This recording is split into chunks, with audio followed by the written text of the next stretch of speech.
friends. I'm in Caldostereña on a very sunny day, very high UV levels. I've got my sunscreen on.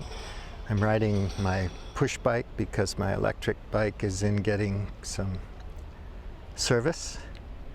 And next week I'll get my checkup. Hopefully mechanically my bicycle and I are both fine and we can continue to enjoy the fall coming in Portugal. I wanted to mention a couple things about this Scream book, Drug Addiction and the War on Drugs. In there's a basic idea that it's not the drug, it's the cage. This has been pushed back on by many people over the years. I want to make it clear that I think it's the drug and the cage. Obviously, different drugs have different effects on different people.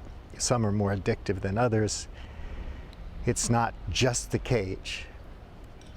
It can be a combination of many things. Your environment, your options and opportunities, your interpersonal experience, your relationships, and on and on and on. Addiction is very complicated, and a cage is very complicated. How it's designed, engineered, socially engineered, and so on is a complex thing. Many facets to the discussion. It's not simple. It never is. So if I use an example as a metaphor, a jumping off point, it doesn't mean that that's an either-or thing. I'm on one side of an argument or another. Okay. In terms of human cages, our environment, the ones we inherit and move through, cage can be good or bad, as I've said.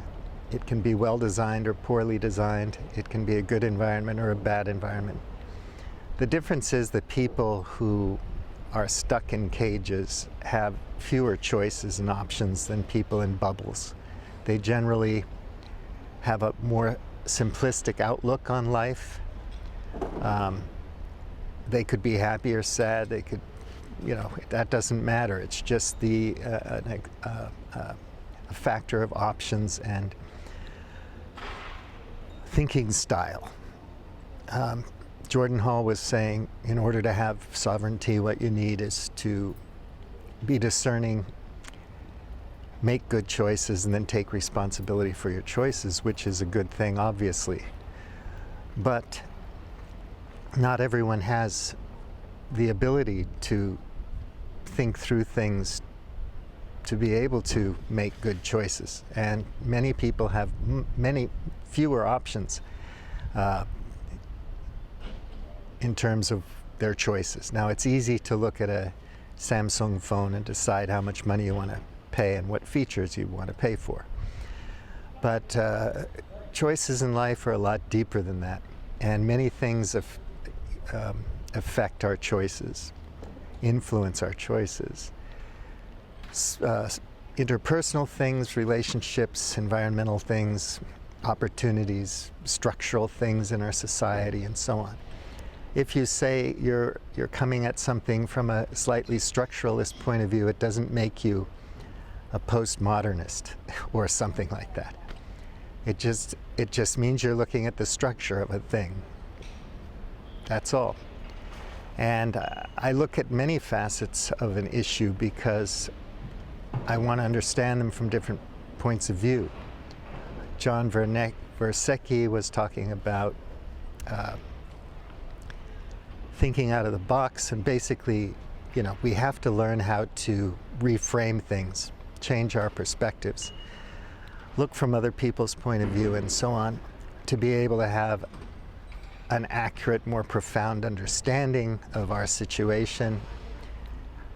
If we can do that, we recognize our choices, whether we have the skills and abilities to make those choices, whether we have the opportunities to make those choices. That's a different question altogether. You may recognize that there are many, many choices, but you don't have access to making them. So that's basically all I wanted to say about that for now. I mean, I could go on and on. But as you move up the class hierarchy to a bubble or a castle, you have greater feedback loops at play. You have more options, more choices, a greater understanding of your choices, more skin in the game in terms of, you know, what you can lose, what you can gain, and so on. So in a cage, basically, if you're confined to a cage in your thinking, because it comes first and foremost from you, if you're in a cage, it means you can't get out of a cage. So you may love it. It may be a lovely cage, and you don't want to get out of it, which is fine. But if you do want to get out of it, it's up to you. It's your responsibility to move on and to recognize the responsibilities you have in doing so.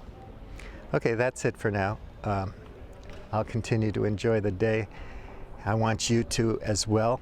And I hope that bit by bit what I'm talking about comes into focus, and my point of view or perspective on this stuff is helpful to whoever's interested. All right, thanks a lot. Thanks again. Take good care. Have fun. Bye.